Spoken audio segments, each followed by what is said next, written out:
Hello and welcome to the DoneJS contributors meeting. Today is Friday, October 13th, 2017. My name is Chase O'Hara, and yes, traffic in LA is as bad as you've heard. We've got some people on the core team and non-core team too. You guys want to introduce yourselves? Happy Friday the 13th, everybody. The Friday the 13th. 13th. You didn't say your name. Yeah. Oh, I'm Justin. Everybody knows me, though. Unless, like, Happy Friday the 13th is your new name. Yeah, that is my name. Okay, cool. Hi, I'm Kevin. Hi, I'm Matthew, and I guess I know what movie I have to watch today. So, thank you. Hi, I'm Sheriff. Hello, and we've got some people from Batovi too that I think are going to join us in giving some demos today. So let's. I want to note that we didn't have our contributors meeting last week, mainly because we think that we can help save everyone a little bit of time who not only comes to this meeting but actually watches every week too. We always post our status, so I don't know if we still want to give our weekly status at the beginning of this meeting when we're saying the same things in the forum post, or if we want to just jump right into demos. I know what you guys think. I think we can say like high level progress on things, just to let people know where things are. Yeah. Okay. Cool. Anyone want to start off? Sure. I'm halfway through. I'm doing the canned queues issue, and that requires rewriting pretty much everything in CanJS. I'm probably about halfway through getting can stash to work with can queues, and then I'll move on to can component and can view bindings, and then queues will be technically in place. And then there's one other hurdle, which is to make it actually nice printed traces and queues, and that's something that Christopher is working on. My hope is by the end of next week, we will all have the major pieces working and squared away. Sweet. Awesome.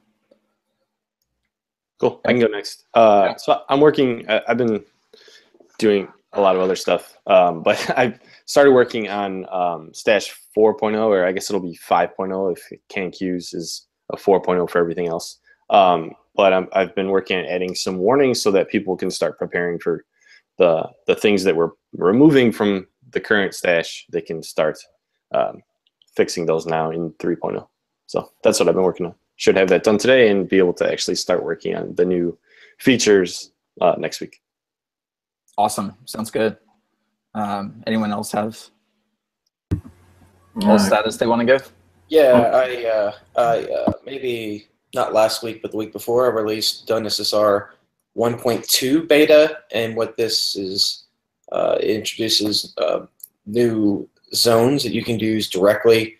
The idea being that DoneSSR has all this cool stuff, but unless you're using DoneSSR directly, kind of in a DoneJS application, you can't like utilize this. So I want to make it more generally accessible to people who are not DoneJS users, but still want to have all the cool stuff that our SSR is capable of.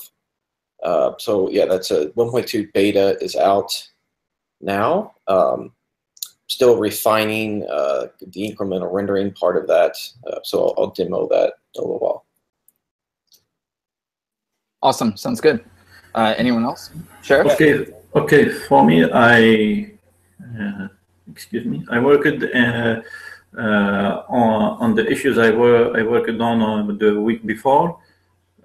For example, for the issue of can stash, for checking if content tag is already exist. So I refactored the test to use still clone, and I worked also on the can view parser.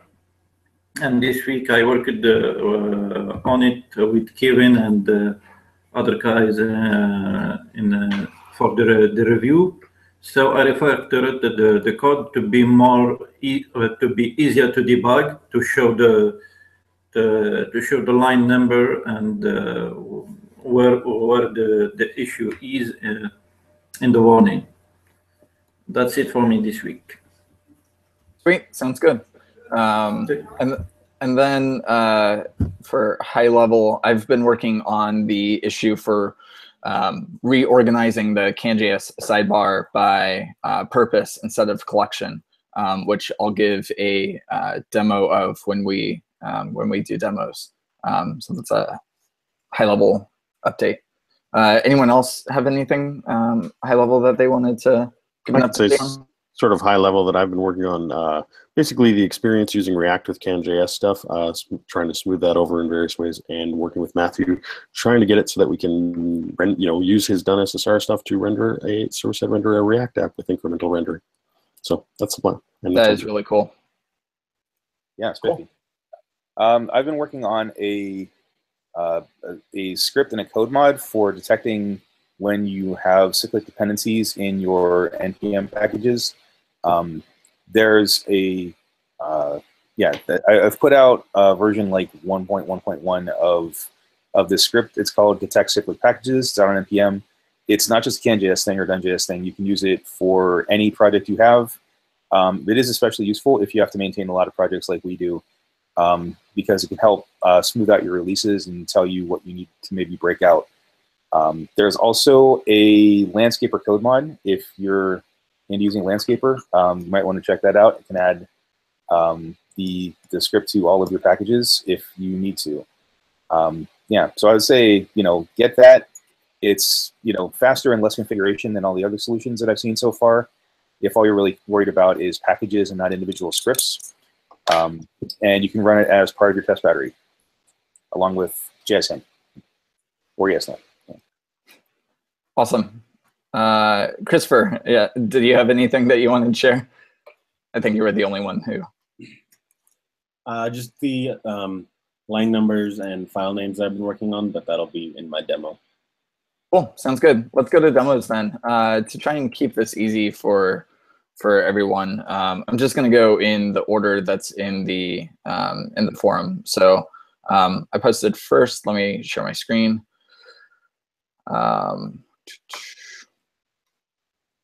Okay, let me present to everyone.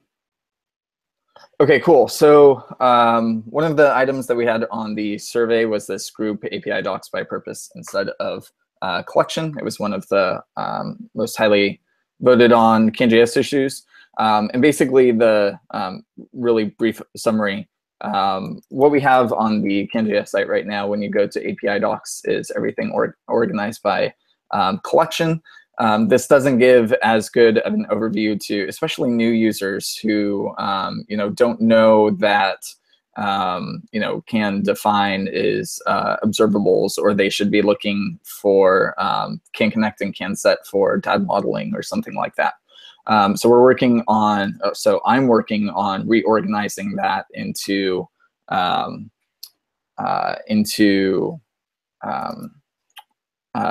being grouped by purpose instead of by the collection. So the way that we're doing this is essentially the all of the HTML pages for the CanJS site are generated, and then we have a JSON object for being able to implement all of the. Oh, that's not what I want. Implement the nifty searching features for you can search for a can connector or whatever. So we're building on, or so I'm building on top of that. So the sidebar here is rendered completely on the client side, and it gives us this little interactive bits to be able to manipulate it. So the high-level purposes that we have right now are observables, data modeling, views, routing, and then JS and DOM utilities, data validation, type data, polyfills. And then by default, we're just showing the packages that are part of the core collection under each of these groups. So new user comes to the site, anyone comes to the site for the first time, they'll just see basically see these core collection modules. And then to see everything else, we're keeping this really simple. If you want to see everything under observables, there'll be some sort of button to be able to expand that whole section. and then you can see everything under that. Same thing with views. Want to see everything under views, you can see everything under that, or collapse it back down. So this week I've just been building this prototype. It's very clearly not done. I'm still working on some of the design stuff too, but made some decent progress in on this issue. Does anyone have any questions or comments? I love it. This is awesome. Yeah, it looks great. I think this is going to be so much better. And obviously this is a prototype, so we haven't worked on this, but I want to make it so when you come back to the site, we'll save what you expand and collapse. So that'll persist between visits. We'll make sure we handle stuff like when you search for something and it's not shown, it'll be expanded to make sure you see that in the navigation. There's basically this rough prototype. There's a billion different things to flesh out before we launch it, but I'm super stoked about it. Cool. Anything else? Nope. Okay. Let me stop presenting. Cool. Who posted next? Was it Justin, I think? I think it was me. I'm going to need to okay. leave eventually before everybody, so. Okay, sounds good. So I just want to talk about something that I made, and this is pretty low-level stuff, but this is used to make CanView Live List work. CanView Live List is really the engine behind when you have each items, that it's able to do diffing and add and remove LIs as well. So the idea behind it is it can not only do diffing, but it can also listen to patches directly on an object. So I just want to show what that looks like. So the idea is, let's say I started with an observable that contained a define list. So like this observable, I could eventually and will eventually set to like a, why isn't it clicking here? That will eventually set to a new list, right? So I can create a new list and set that observable to a different value. And what I want to be able to do is diff when that happens, and get the patches when that happens, or if I were to change this list, add or remove items directly to it, I'd want to get the same list of patches. So and also because there was in the recent guide that we pushed out, the Google Maps guide, which I'll just show. I don't know if I've shown that off to people yet, so it's good to know that that's there. We have this new CTA Bus Map guide, which if JSBin is working, will show. You can pick bus routes and see bus routes in Chicago, and they'll be placed. So fun.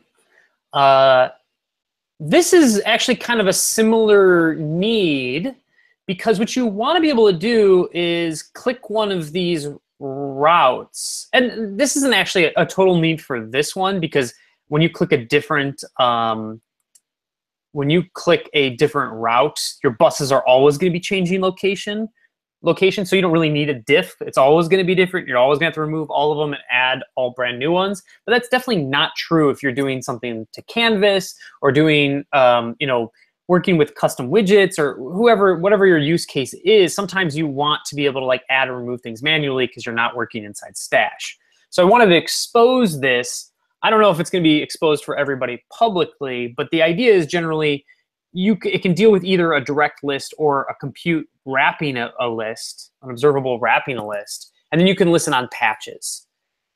And then the idea is, if I can find my cheat sheet where I wrote all of this stuff, or I might just have to bring it back by undoing here. So the idea is, let's say I created a new list and I set that observable to that new list. So basically C was removed. Well, this on patches, I can listen using this on patch symbol or using can reflect on patch. On patches, I can get what this patcher is diff output is going to be. So it would say, hey, a splice just happened at index 2. We removed C, essentially. It would produce this. This is what console log, would be this object of a single patch. And then if we then, with this new list, directly modified it, said we unshifted, we added X to the beginning, well, then we would log another patch saying you spliced and inserted X. So this is just a very low-level utility, but it's what each is based around and using CanView Live List is using. It's essentially now just using a patcher, listening to its on patches, and updating the DOM depending on the patches that come out. There's other patch types that I'm kind of proposing, which is going to be, there's a splice, there's array-like patches, splice and move. So moving from one index to another one. There's also just values. This is if you're like using a set type where there's not really indexes. There's just more like items you've added and removed. Oh, this is not supposed to be there. And then finally, there's if you have a map type where you have properties, keys that are being deleted, added, and set, you could also listen to on patches. So this in some ways is going to replace the change event that we all know and feel ambivalent about.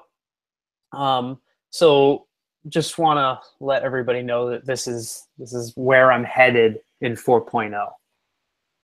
4.0 will still probably support change events, but this is going to be what like everything in CanJS is using. Instead of binding on change, it's going to be listening to on patches if it wants to know kind of how things have been mutated. And that's the big advantage over the change event too, is like more fine detail on what was modified. Well, in that I would say that what change gives you is not well specified. It behaves kind of, change will give you, it calls back in terms of like arguments. The arguments will be one thing if it's a, if you're changing the properties on an object. It'll be another thing if a list's add or removed are called. There's not a real lot of specificity around it.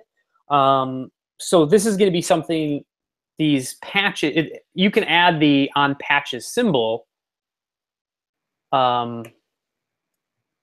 to any object. So patcher will have the on patches symbol, which can reflect on patches, can hook into, and then essentially you're saying, hey, I can expose mutations in kind of a structured, at this point, much more thought out than the change event was.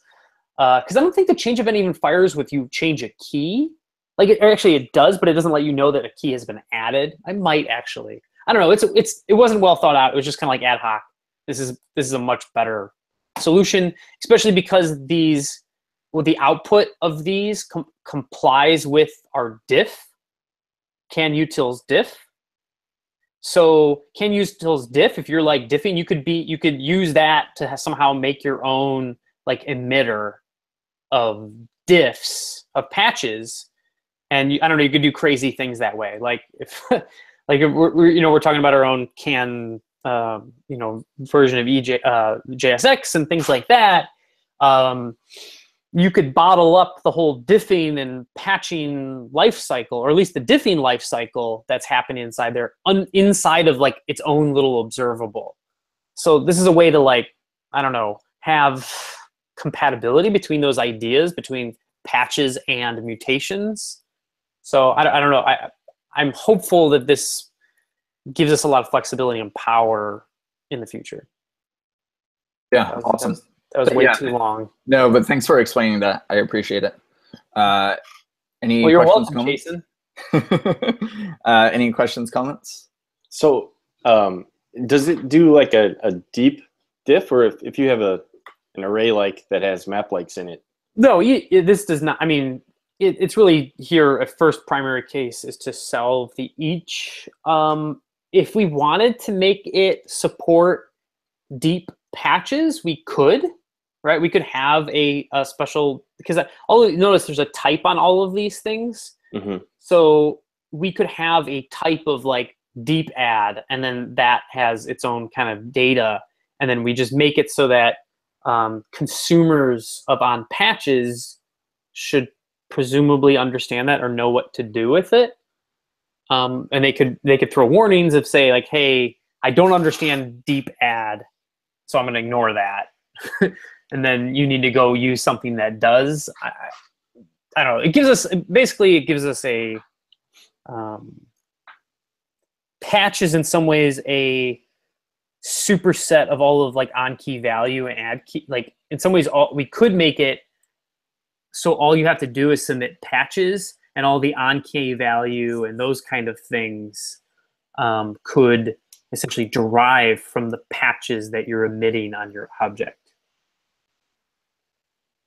Cool. Patch should ideally be the superset of all kind of mutations, the representation of that. So, cool.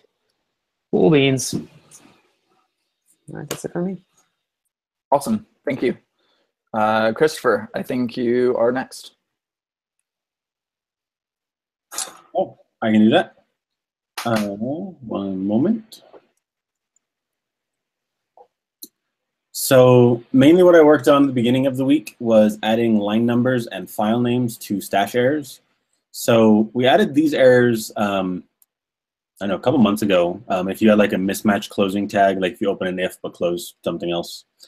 A couple other places with similar errors. But they were only mildly useful because it was, you know, you'd load your whole app and it would just say unexpected closing tag. And you'd be like, well, where, what file? So what we did earlier in this week is we added file names and line numbers to all those errors, just to make it a little more useful and easier to track down. Any questions on that? Pretty straightforward. That is awesome. Yeah, I'm concerned about the arguments. I think that's awesome, but the argument being a function for the file name or a string for the file name, like you could actually want your data to be that. So I'm just worried that to me, I would have put that on the like view options or something like that as a special argument. It feels weird, like we're gonna be creating a bug there. You know what you mean? I don't know what you mean either. So it looked like you're making stash take as the first argument of file name. As an optional first argument, yes. Yeah, I think that's a problem. Because what if you wanted the actual, I'm just thinking of, maybe it's fine because of options scope, but you could definitely have your context be a string, right? So actually there is a problem, which is how do you know if it's supposed to be the scope? Because you could presumably just have your context be a string. You absolutely can. It's to the stash call, not the call of the renderer. Oh, that's a good point. Oh, yeah, sorry. That's a good point. I didn't realize that. I didn't think about that. Okay, that's good. I think Why that's is fine. it the first argument, though? Just to match everything else in our, like if you do a define map.extend, it takes a name and then your config, or just the config. So this kind of fit the same way where you give it an optional name and then your template. And there's no other like argument. construct convention. That's the only argument we're ever passing the stashes thing Yep. there? Okay. And if you load a file via field stash, it'll automatically add the file name as the first argument. Yeah. Yeah, so the only time you have to do this yourself is if you're calling stash manually, then you should give it some sort of fake file name so that you can trace it. I do feel like the second argument would make a little bit more sense, because then it's like you always got to pass. I understand like aesthetically why it's that, but it's that whole like we kind of need to come up with our own conventions around this. But like I feel like shifting arguments is something that I don't know. I feel like lately I've been wanting to avoid. I agree with that too. Whenever I run into things where the arguments are in different places, depending on what you pass, it just seems like it would be more straightforward if it wasn't that way. Yeah, if you even like apply or something and you don't know, then you have to like change your array depending on how many arguments it's going to be. Yeah, we can have this discussion offline after demos, I should say. Yeah, it's awesome. Let's not like that. It's great that we can do this now, but we're all being very nitpicky. That was totally my suggestion too, so you're not offending Christopher. So I mean, yeah, this is a really cool feature. It kind of matched everything else, but either way. Yeah. Cool. Any other questions, comments? I'm really excited for this. What will this be in? Do we have a target release? This is released. Oh, it's already released. Okay, cool. It's not in the main CanJS package, so you won't get these in JSBin, but otherwise it's up. Yeah. It was released later that day. Cool. What version of Can Stash?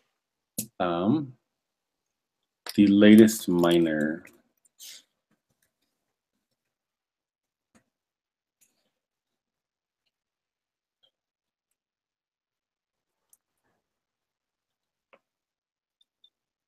.3.10.0.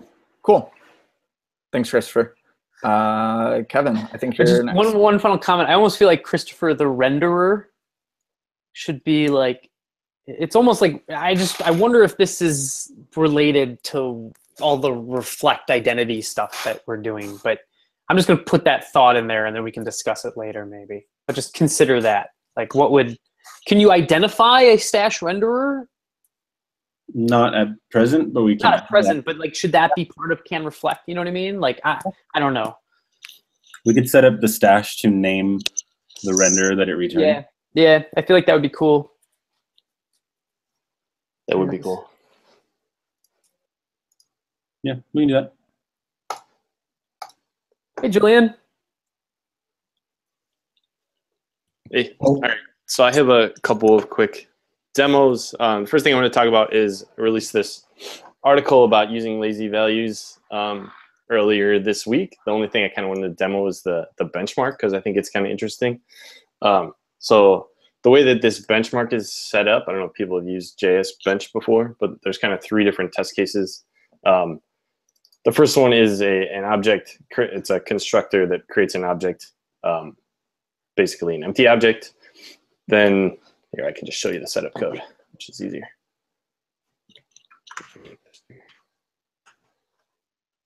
So we have 3 constructor functions. The first one is just an empty function that does nothing. The second one is creating an ID for your property just by saying this.id. And then the other one is using this define lazy value function that we released is can define lazy value. And it's kind of interesting to see that. So basically how can define lazy value works is it creates your property as a getter, and then when you actually, so it creates it as a getter, and then when you actually call that getter, it gets the value by calling the function that you pass, and then it overwrites it as a value property, so that the next time it doesn't have to run this getter again. And it's kind of interesting to see that doing that makes this nearly as fast as the object that has no ID at all. So that's kind of cool. We do this in some places to kind of make the hot path of initializing your app faster. So, and then actually in older versions of Chrome, it's actually faster than doing it without an ID at all, which is interesting. Also, JS Bench apparently saves these. Anyone who runs this on any browser, it adds to this list here, which I didn't realize until I loaded it this morning. Cool, that's it. Anybody have questions about that before I move on to the next demo?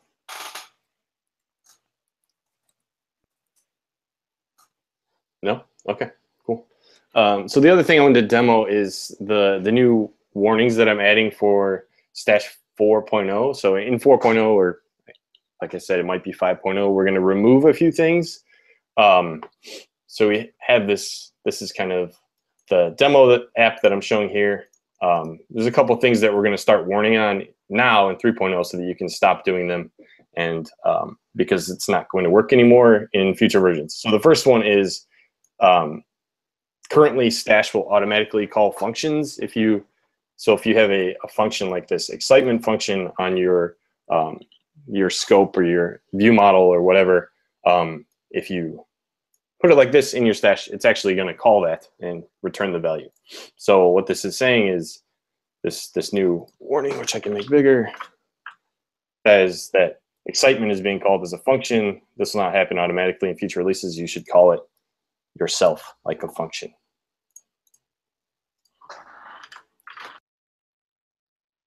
It should go away. All right, and then the only one that's left is in this child list, the child TBD doesn't have an age. So if we're displaying age here, what's actually going to happen is it's going to look for age on this child. It's not going to find it, and it's going to walk up the scope and look for age on the parent and get that. So the new warning says age is not in the current scope, so it's being read from the parent scope. This will not happen. Future release, you should explicitly try to load it from the parent scope if that's what you want, which most often it's not what you want, so that's okay. Yeah, those are the new warnings. I still need to add the cool new file names and numbers. Getting that to work is a little bit interesting because these warnings come from a different place than the normal stash parser. So getting that to work is taking a little bit, but should have that working today and have these out. If anyone has suggestions for wording on these, they're pretty wordy and kind of hard to explain. So if anyone has suggestions on how these should be worded so that they make sense to people, feel free to reach out to me. This is really cool to have these warnings in. I have two questions. One, I don't even know if this is possible. Is it possible to release a code mod that would be able to fix or any of these? I don't think so, because you might want to do different ambiguous things. It's dynamic, right? The only way you could is like you could recompile the stash template in the, like you could console log it like here's what your template should be. But the thing is, like, for at least for the second case where you're walking up the scope, what the user actually wants is unclear. So what you would code mod it to, I don't really know, because most of the time when that happens, you don't actually want to walk up the scope.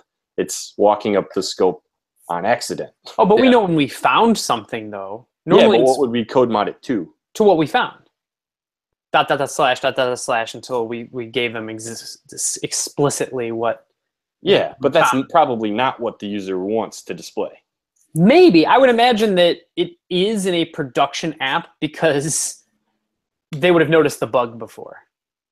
Maybe. Hopefully. For the other one, we could call it like a function. We could do that, but that's a lot of work. We don't have like a we don't have a re-serializer for stash. Yeah. We need. Yeah. So there probably won't be a code. Not worth. Yeah. Yeah. Okay. Cool. And then my second question was: are there any docs that we could link to in the warning to say, here's where you can find even more information? Yeah, we can do that. We'll have to figure out where to put those. Yeah. Okay. Cool. Anyone else have questions, comments for that? Sweet. Did anyone else have any other demos? I think we got through everyone. Did anyone else have anything that they wanted to demo? Yeah, I did. I would like. Oh, sorry. I did not see your that you wanted to demo. Who's going next? Sorry. Brad, go ahead. I think you spoke first. I did, but you certainly had more enthusiasm. All right, so let me share my screen here, and I would actually like to show off what I've been working on all week. There we go. So here is to do MVC. It looks the same as always. Let me reload this, get the default ones in here. All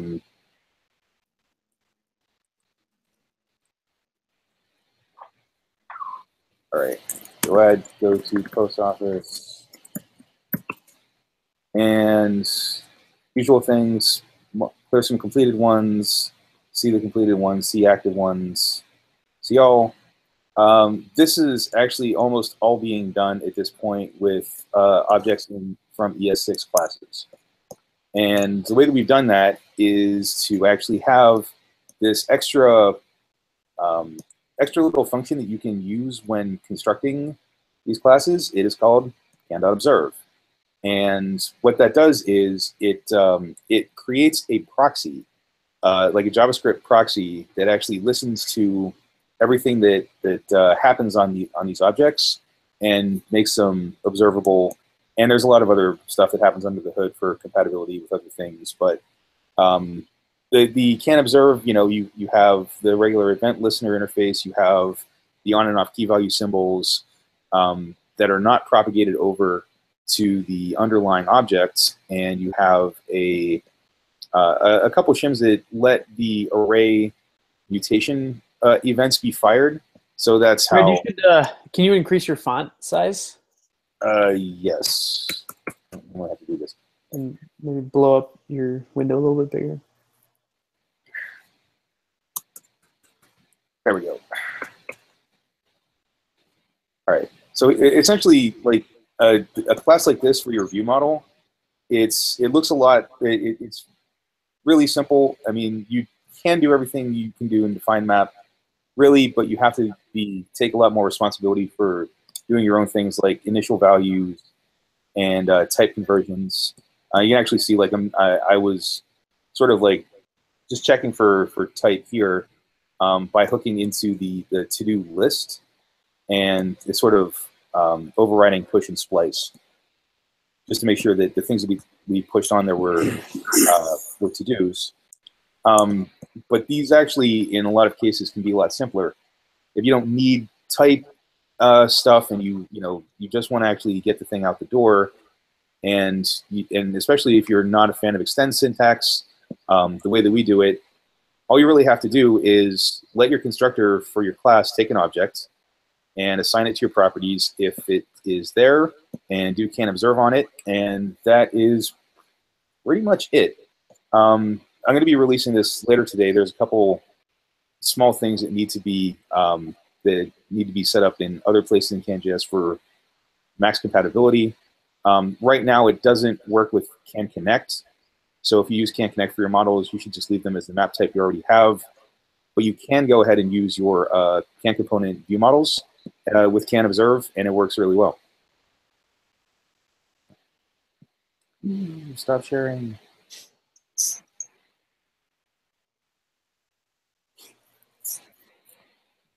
Cool. Does anyone have any questions for Brad?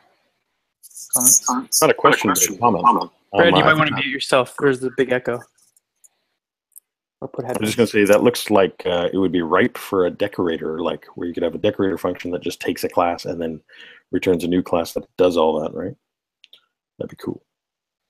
Yes. Actually, that's a great idea, because there are some boilerplate things that I think you really need to do when you're constructing the, assigning object properties from the constructor and observing after the constructor. But it's, that's only if you want a constructor that looks like a define that takes arguments like that. You know what I mean? Like an array of initial, or an object of initial arguments. Where it's possible people want to just make their constructor take, two different arguments and then set like this dot, complete equals false and this dot name equals whatever the person passed in.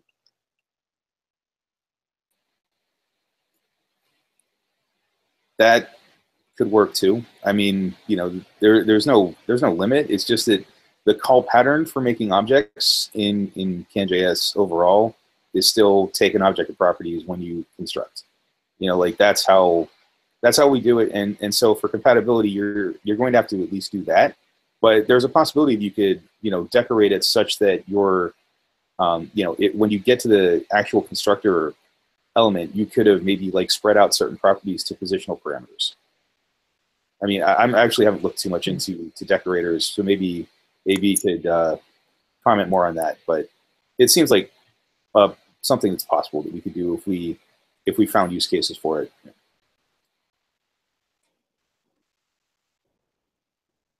Cool. Anything else? Sweet. I wonder. Yeah, I guess I wonder if just looking at the code, if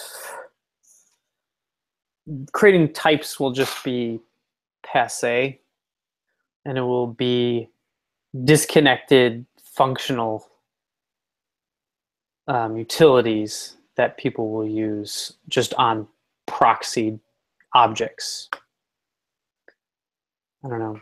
Yeah, I think we need to look at our examples and see like which of them have types defined where it actually matters, where it actually like changes how the code works.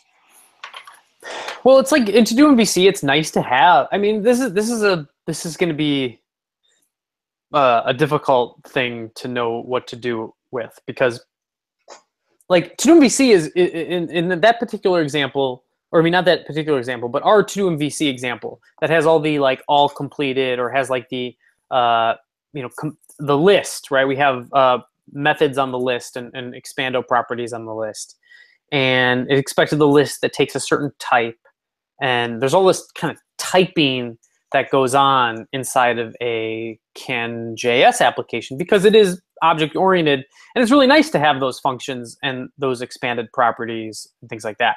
But I wonder if when you start, if we're going to start going down the road of just like there's just these objects, they look like objects. The problem is components, though, right? Because components are essentially a type themselves.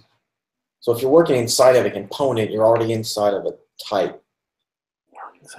So yes, where do these regular objects? But your data, right? Like in some ways, what I'm more talking about is like the component, yeah, the model stuff, right? Like, do we just? No, it's nice, of course. Like, I mean, there's pros and cons to this. Is what I'm saying is like, it's nice that if you're going to reuse that same to-do type, there's methods on it, or the to-do list type, there's methods on it. But I could just see as, but if there's a lot of boilerplate, then you have to do to make your conversions all work, right? You need to make sure that it's going to be a to-do type if someone creates it, or a to-do list type, and you could see that in the code that Brad wrote, and I just wonder if, I don't know, I feel like people will. I could see this happening where like we don't want to be smashing types down people's throats, because if we are, then we should just have a proxy define map. I disagree. I think we actually should shove types down people's throats. Why? Well, let me go. There's a debate there, right? But let me say that if we're not going to shove types down people's throats, then I could see the that style was very much, you had to do a lot of boilerplate to be able to handle types and be able to work with types. So I can see like a more functional approach where you just like have your function called completed count, just takes a bunch of array that just looks like an array, but of course it's observable, and just returns the amount. I could see different programming styles for that kind of scenario, is what I'm saying. So whether we should do it or not, we can debate that, but I wanted to make sure that original point. I wanted to make that original point. Is there any thoughts on the original point, and then we can talk about the other things? It's not debate type, so it'll never end. At some point we should. Yeah, we should. Now, types are good and bad. I see both sides. To me, I think we should. I think it's fine to. To me, I look at it as I want a very easy to use non-type solution, and then us be able to still expand to like the type solutions that we have now. Right. Yeah. I think that's. I think we can do both pretty easily. Yeah, I agree with that. I think if we have a way of doing it without types, like I did the file navigator thing at DoneJS Silicon Valley, and the entire define map is typed, but they don't actually ever do anything. You're setting all of the values to that type already. There's never any type coercion happening. So it just like having all that stuff just confuses the point of what we're trying to present. I have a question for Kevin. What gives you the right, follow-up question, who do you think you are? Actually, no, it's true that you can go overboard, but you know, I think that there's a difference between like automatic conversions of primitives, like we sort of encourage with define map, and having certain things be classes. Like, I think the component view models should continue to be classes wherever possible. You know, and we should define them, even if it's an ES6 class and people want to do that, it should be something, right? Because we want to be clear. It's like we instantiate this when we make the component. You know, when you put the tag on there, it's instantiating a class. So, and that's how it is. So I have a proposal as a topic for today that says the exact opposite thing. I think we should do the exact opposite thing and not use ES6 classes. Let me try to again split the difference here. Is I think CanJS is a product, right? It has to be to be successful and survive. And I think that to have a successful product, you need to be able to attract new users, but then you also need to be able to retain like your kind of professionals, right? And have them like it. And I think what we're just really looking at is both sides of that equation. I think if you're going to use CanJS at a high level, absolutely you need to be using like types and kind of something like CanDefine that's a little bit more rigorous, and it's useful because it's layered and all of that stuff. But I think that it's possible to have both, mostly because I feel like I've seen Vue do it. Like Vue has you start kind of like what we're talking about, but then Vue has these style guides. Like Vue does this great bait and switch, which I think I want to emulate, which is like make it so we do all these recipes all the time, and I go out and try to explain to people how to do these recipes to get them interested and get them hooked. And it's like that stuff just gets in the way. But then if you look at Vue, they don't do it. But then what they have is this style guide where it's like, instead of doing this lazy thing that like all of their demos and examples and get people hooked, you should be doing it this much more rigorous way. And I would just say, I think Vue has shown that kind of bait and switch actually works and makes the product more successful. So I think we can have both, right? It's we show this as like your first kind of thing, and then we have very clear guidelines around, no, you really shouldn't be doing that. But it seems like people don't care with Vue. They get hooked, and then they stay because they're like, oh, well, it still does, you know, they still have a typing and things like that. So I don't know. I think we can split it. I agree with that too. I don't know if you have any other thoughts, Brad. I feel like we could do. I mean, I can see something which is just like, are we going to spend time trying to do everything? That's always a concern, right? So if we had to pick one or the other, then there's a real debate, which I can see. But I feel like we can get away without having to pick one or the other. I'm hopeful we can. All right. I don't want to make my framework into clickbait. But I do understand that we do also need to make things in such a way that can attract new users. I mean, my personal experience with CanJS was that the learning curve was less than other things that I've tried. But that's also, you know, the result. That was a different experience because I was, you know, I hit like 2 humps in the last 7 years working with it. You know, the first one was, oh, how do I actually do front-end development at all? When there really wasn't such thing as a framework. I mean, we were calling it was what? Was that still JavaScript MVC 1.0? It might have been 1.1 at that point. Not in Cengage. It was 2. Yeah, pretty sure. Because I added because controls were like the way that they are now by then. They weren't like the singleton controls, at least when I was out there. But anyways. Yeah. So I would say then what's happened though, Brad, is at least in my opinion, is that what's happened is like you see like Vue, super dead simple to get started. React, you don't have to learn like Stash and this whole other thing. And we get swallowed by, and look at even Backbone. Backbone was an easier to get you started version of JavaScript MVC. And I think that kind of shows that if you can make things more simple for users, you win. Because they just want to accomplish like whatever task it is, and users in the beginning are going to be, so yeah, we've got to be a little clickbaity to survive, I think. I noticed that absent from your list there was Angular 1.3 that was, yeah, very easy to get started on, but still trash. I don't think Angular is easy to get started on unless you know Java. Same. No, I disagree. I think it was actually like, you know, all the demos that people showed, like the speed test of like Angular versus Ember or whatever. It's like, this is how you do two-way binded form element. You're done.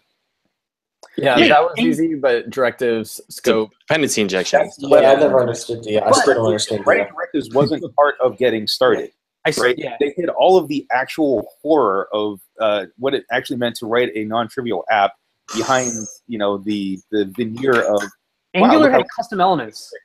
Angular was the first, as far as I know, to have custom elements. Like that was a huge simplification of the assembly or whatever, like orchestration, right? Before in CanJS, it's like you render your template and then you like go in and you like instantiate new controls and things like that. It was blah, right? And then Angular is like, no, let's just use custom elements, and then that was a huge simplification of one problem. So I think, I mean,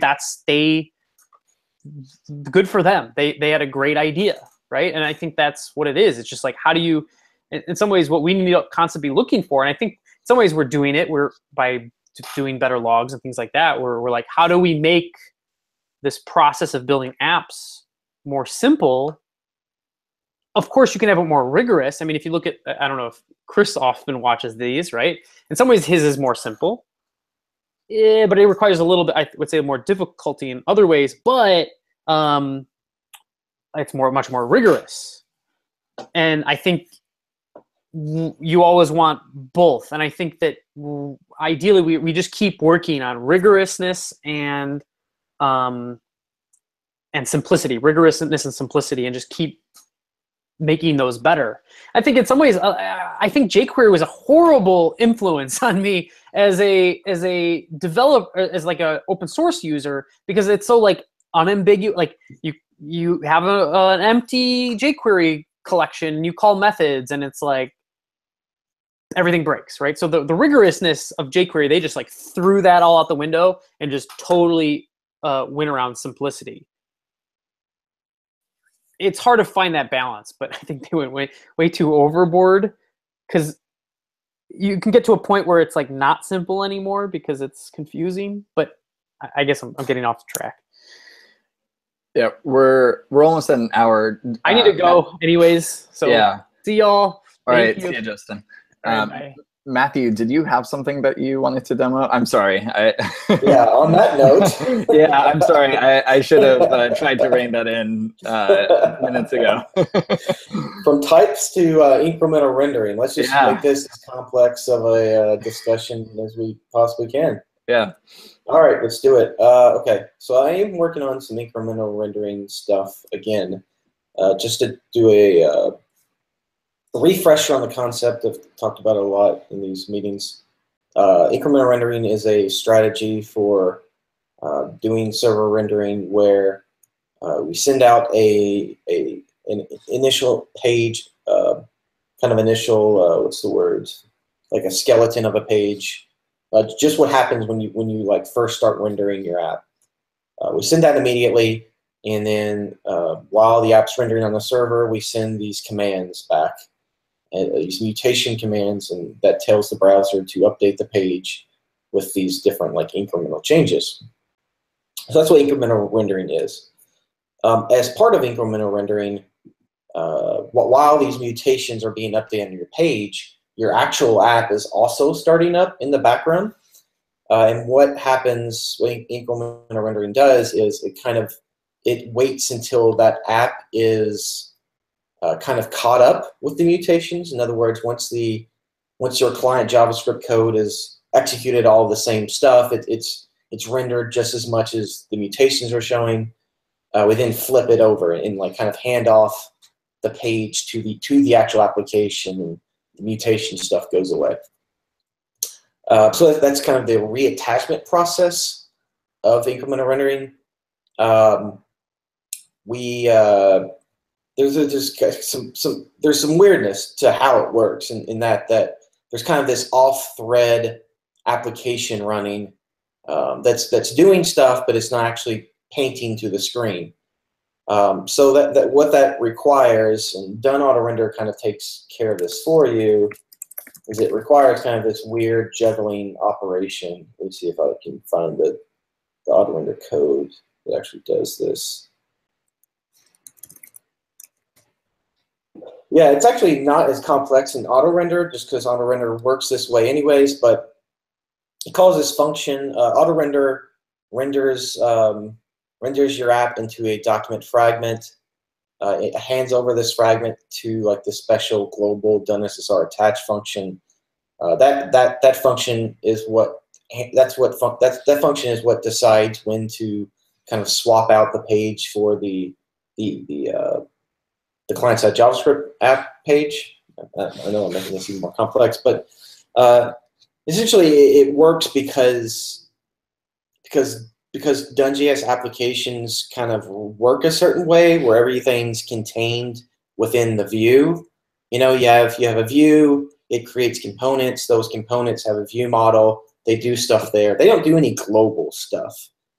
This approach breaks down to when, you know, if your application starts doing document get element by ID foo, well, foo is not actually in the page, it's being rendered inside of this fragment. And it's only after the fragment is kind of filled out that it actually gets part of the page. So there's some fragility to how it works. So we aim to solve that and to simplify it, because you know, if we want to make this more general purpose, as we do, we can't be telling people they need to render their application into a fragment and then call some weird global function. And make sure you don't do any global stuff, because it's not going to work. That's kind of a hard sell. So anyway, so yeah, that's what myself, Adam, have been working on this last week, and we kind of came up with an idea. So the essential problem is, how do you have two applications kind of running at the same time? You have the mutations, which is what the user sees. And then you have kind of this other application that's kind of running in the background, so to speak. So yeah, what is this? What fulfills that need, I guess? Is that you have kind of two things running at the same time. Well, an iframe is exactly that, right? So we came up with the idea, why don't we just run the mutation stuff inside of an iframe, let the app run in the normal window just normally, you know, it just, you know, calls document, get element by ID, it pins stuff, does everything you normally do in a web application. There's no trickery involved. Well, there is some trickery, but the only trickery really is that we have this iframe. Let me go to my example app. Is that we have this iframe that goes over top the entire screen, and it's getting commands and it's updating itself. Ooh. I might have to work on that. I know what that is. That's some CSS problem. Yeah, I got some CSS problem. Anyways, have the incremental rendering happen in an iframe when it decides it's caught up, or when it decides the application is caught up. All you have to do is remove the iframe, and the real application has already been painted to the screen. It's already there for the user to see. Whew, crazy, huh? It is pretty weird. Let me dip. Yep, go ahead. Oh, I was just gonna say, yeah, that's a pretty crazy hack. Yes, it is. Yeah. Okay, so let's see it happen. So I've turned off the part where it removes itself, just to demonstrate what's happening. Restart it. Okay, incremental renderings happened, and at some point now, the actual application is done as well. I just disabled it from removing itself, but what's actually going to happen is, let's say that the real application catches up like at 4. Well, it's just going to remove this iframe. I'm just going to do it manually here. And there the real application is sitting behind it, and it's going to continue to do its thing. So yeah, it's a crazy hack, but actually it kind of how do you explain that? It kind of conceptually makes sense as to what incremental rendering is, and like reattachment is all about, which is having kind of a race between the server, which has already done some rendering, it's already kind of has a head start, versus just a regular client application. It solves some problems that we have with how our server-side rendering works, and that while since rendering happens kind of off the screen, that like any events that might happen in the meantime are not going to be, are like any buttons that you press and stuff is not going to be registered, because that's not the real button. So potentially we can like do stuff like, record events and then replay them on in the other page. Don't get off too much into the weed, but that's kind of the idea here. Yeah, I think that's all I had to say about that. The only thing I'd learned about this iframes, maybe other people know, I haven't used iframes in a long time. There's a source doc attribute, and you can pass that an HTML string. So that's kind of how I'm doing an inline iframe. That way you don't have to have like another network request in order to get the iframe. Yeah. This is supported by all major browsers today? iframe? No, not iframe. Source doc. Oh, source doc? That's a good question. I think so. I don't know, actually. I didn't look into that. Okay. I'll look that up.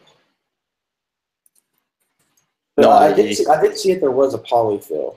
Oh, there's not. Oh, or edge. Oh, wow. That's unfortunate. I did see that there was a polyfill.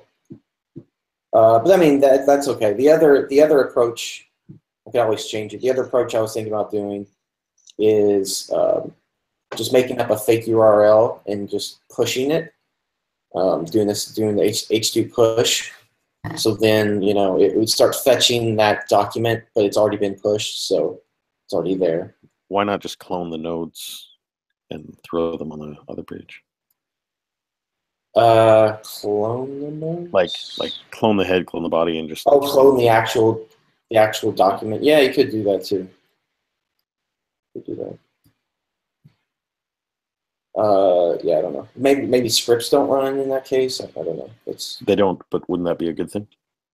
Well, you need one script to run in the iframe, which is the incremental rendering reattachment script. You need that one to run. Right. But anyways, this is not too worried about browser compat right at this second. Just trying to get the proof of concept working, and then we'll backfill and figure out what browser support we're actually going to have for this. Because I mean, this is a lot of stuff that other browsers don't support anyways. Like Edge does not support readable stream, which is absolutely necessary for incremental rendering. So I couldn't support them anyways. So I mean, it might be better just to wait to see what they catch up with. All right, and that is me. Cool. Did anyone have any other demos that they wanted to give? Nope. Cool. And then Kevin, I know you posted. Yeah, I have a topic. Okay. I can just show it for 2 minutes, and then if people have comments, we can do that offline maybe. Okay. Yeah, sounds good. So this is kind of the opposite of what we were talking about earlier. So this is my proposal for how we optimize for new people. So at the last DoneJS Chicago, Justin basically used the selling point for CanJS, that CanJS apps are basically data plus templates. But the problem with that is that there's like all this other stuff you have to do in JSBin to get the data and the templates working. So you have to do all this stuff here where you load the template from the script tag and then create a fragment and append it to the body and all that stuff. And then you also have to set up your define map type and create an instance of it so that you can pass that to the template. So this is optimizing for basically for our guides that we use at DoneJS meetups. So I'm proposing that we use can element, but without classes. We just have an element function, and then we make it very obvious what is the data and what is our view or our template. So that way you basically, in all of these guides, all you have to do is create your custom element and add it in the body. And then the rest of it is just in JavaScript. And it's very delineated between what is the data and what is the view. And we'll use can observe in the background to make this, to proxy this, to make it all work nicely. This proposal also has JSX in it, just because I think, one, there's a caveat kind of with JSX that we would need to do this render thing, but also because it is in the JavaScript, so it makes it really, all of your work is in the same place. Anyway, that's the proposal. I think this would make it extremely easy for new people to get started with CanJS. Maybe, like we were talking about earlier, we need some sort of bait and switch to be able to do this with classes also, and maybe use decorators for types or whatever, so that we can have some of the features of define map that we don't currently have with can observe. That's the idea. If people have comments, like it, hate it, feel free to let me know offline or comment on this issue. It's in can element, but just because I didn't really know where to put it. So cool. All right.